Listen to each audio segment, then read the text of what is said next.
महाराजांची कीर्ती भाम, बोला बोलायला फुटला घाम, याला कोण घाली या सन, दरबारी कुस्तीला ह्या गम. इतक्यात अचानक एक सरदार उठला, बोलला आणि त्यानं विडा उचलला. नाव त्याचं अफजल खान, नाव त्याचं अफजल खान. तो जोगता जुनूस सहितान. खान बोललं छाती ठोकून, शिवबाला टाकतोच चिरडून.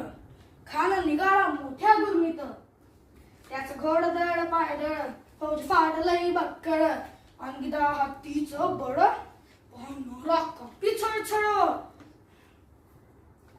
पाहणारा कापी छळछळ. कोण कोण रोखणार हे वादळ, कसा खानाला थोपणार. काय लढवावा हुन्नर, चिंतेत पंत सरदार. महाराज आपला जीव मुलाचा आहे, खानाचे सैन्य अपाट आहे, त्यासमोर आपण टिकावं लागणं अवघड आहे. काही दिवसांसाठी आपण कुठेतरी आग्यास्थळी निघून जा. पुढं हा. मासाहेब आम्हाला आमच्या जीवाची पर्वा नाही, राजांचे जीव वाचणं गरजेचं आहे. अशा वाघिणीचा तो छावा. दिवस ठरला आणि ठरल्याप्रमाणे प्रतापगडच्या पायथ्याशी राजाला बघून खान म्हणतो कसा. खान हाक मारतो हसरी, खान हाक मारतो हसरी, रोखून नजर गहरी जी जी जी जी.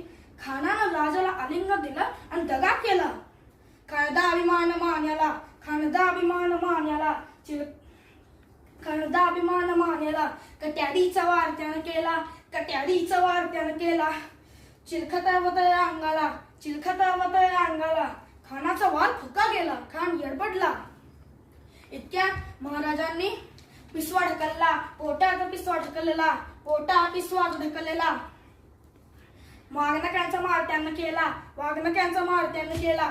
टराटरा फाडलं पोटाला, टराटरा फाडलं पोटाला. प्रतापगडचे युद्ध झाले,